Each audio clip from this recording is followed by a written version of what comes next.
അന്ന് സിനിത കൈനോക്കി പറഞ്ഞതെല്ലാം എൻ്റെ ജീവിതത്തിൽ നടന്നിട്ടുണ്ട്. ഇപ്പൊ ഇങ്ങനെ പറ, ഞാൻ എന്താ ചെയ്യണ്ടേ? ഞാൻ അന്നേ പറഞ്ഞല്ലേ ജയശേട്ടാ, നിങ്ങളെ ശത്രു ഉള്ളത് പുറത്തല്ല, അകത്താന്ന്. ആ ശത്രുവിനെ എടുത്ത് പുറത്ത് കളയാണ്ട് നിങ്ങളെ ലൈഫ് ഗതി പിടിക്കൂല. മോളെ മോളെ നമുക്ക് ഇറങ്ങവാ. അമ്മ ഒരു മിനിറ്റ്, ഒറ്റ മിനിറ്റ് ഇറങ്ങവാ. അമ്മ ഒരു മിനിറ്റ്, ഒരു കാര്യം പറയട്ടെ.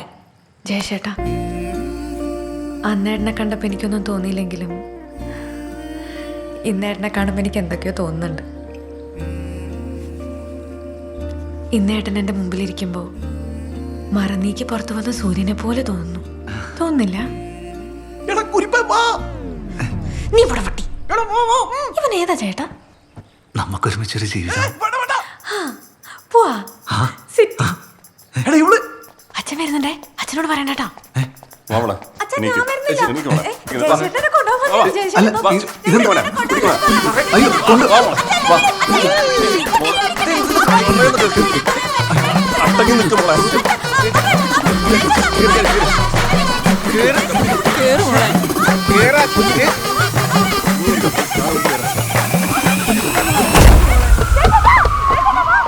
എടാ, ഇവക്ക് പേരാന്താടാ മുഴുവട്ടി.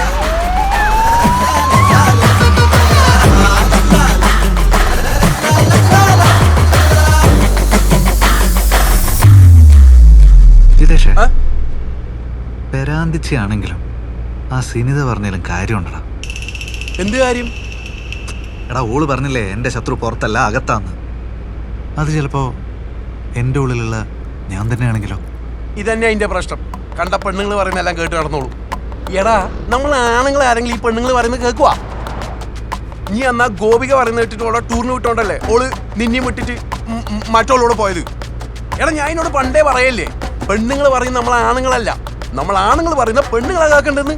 ഞാനൊന്നും എൻ്റെ ഓളെ ഒരു സ്ഥലത്ത് വിടൂല. അറിയാം എനിക്ക്. നിങ്ങളെ ശത്രു ഉള്ളത് പുറത്തല്ല, അകത്താന്ന്. ആ ശത്രുവിനെ എടുത്ത് പുറത്ത് കളയാണ്ട് നിങ്ങളെ ലൈഫ് ഗതി പിടിക്കൂല.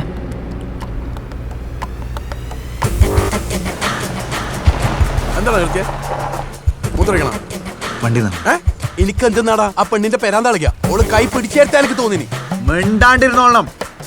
എടാ, പണ്ട് മുതലേ ഇഞ്ഞി പറയുന്നത് കേട്ടിട്ട് മര്യാദക്ക് പെമ്പിളോട് സംസാരിക്കാത്തോണ്ടാണ് ഞാൻ ഇങ്ങനെ ആയത്. ഇന്ത്യയും പൊരക്കാരെയും വാക്ക് കേൾക്കണ്ട അന്നേ ഞാൻ മേഘനോട് സംസാരിച്ചിരുന്നെങ്കിൽ ഇന്നോള് ഒളിച്ചോടി പോകില്ലായിരുന്നു. ഇനിയാടാ എന്റെ ഏറ്റവും വലിയ ശത്രു. ഇറങ്ങണ എന്റെ വണ്ടി. ഞാൻ വണ്ടി ഇറങ്ങൂല. വണ്ടി ഇറങ്ങണ പട്ടി.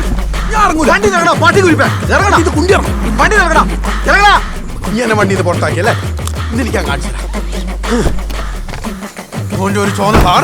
വിദേശേ, ഓ, നീ ഷോവനിസ്റ്റ് ആണ്, വെറും ചെറ്റ ഷോവനിസ്റ്റ്. അച്ചാച്ചനാടാ ഷോവനിസ്റ്റ്. നിന്റെ കല്യാണം മുടങ്ങി എനിക്ക് പെരാന്തായതാടാ പെരാന്ത. നിന്റെ കല്യാണം ഒരിക്കലും നടക്കൂല. എനിക്ക് എപ്പെങ്കിലും ഒരു പെണ്ണിനെ കെട്ടി എന്റെ കല്യാണം ഒന്ന് മുടങ്ങും. കല്യാണത്തിന് നിന്റെ അച്ഛനോ നിന്റെ അമ്മയോ നിന്റെ പെങ്ങളോ ചോദിച്ചോട് പോടാ. നിന്റെ കോട്ടറുപ്യോന്റെ അച്ഛനെയും കാലിത്തിന്റെ ഏതെങ്കിലും മോയന്ത് പെണ്ണിന്റെ ഫോണായിരിക്കും വണ്ടി. ഇപ്പൊ എവിടെയുള്ള? എടാ, അറ്റ്ലീസ്റ്റ് ഒരു ഓട്ടോറിക്ഷ കിട്ടുന്നിടത്ത് ഇറക്കി വിടറാ. ചേട്ടൻ എന്നോട് പുറത്ത് മാപ്പാക്കണം. ഞാനും കൃഷ്ണയും തമ്മിൽ ഒരുമിച്ചൊരു ജീവിതം തുടങ്ങിയപ്പോഴാ എനിക്ക് മനസ്സിലായത്, ചക്കാലത്ത് ഭഗവതിയാണ് സത്യം. ഞാൻ ലെസ്ബിയൻ അല്ല ചേട്ടാ, ഞാൻ ശരിക്കും സ്ട്രെയിറ്റാ. ഈ ലോകത്ത് ഇപ്പൊ എന്റെ അവസ്ഥ മനസ്സിലാവുന്ന ഒരൊറ്റ ഒരാള്, അത് ചേട്ടൻ മാത്രം.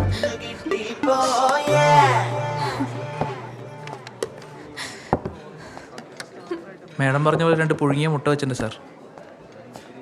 ചേട്ടൻ എൻ്റെ മുട്ട, ചേട്ടൻ എൻ്റെ സ്നേഹം സ്വീകരിക്കണം, എന്നോട് പൊറുക്കണം പ്ലീസ്.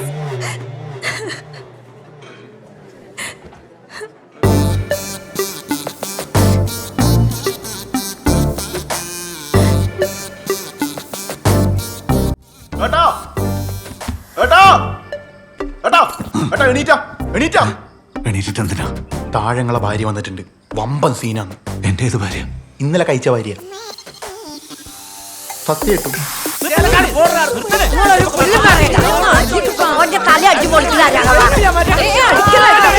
ചേട്ടാ, ചേട്ടാ പറ്റിപ്പോയി. കല്യാണത്തിന് രാവിലെ ഇതൊരു പെറുക്കി വന്ന് ഏട്ടൻ ഗേയാന്ന് പറഞ്ഞപ്പോ പറ്റിപ്പോയതാ. അപ്പൊ ഇവനാ പറഞ്ഞത് നമുക്ക് ഒളിച്ചോടാന്ന്. ഇതെന്റെ എന്റെ ബെസ്റ്റിയാ, അല്ലാണ്ട് കാമുകനൊന്നും അല്ല.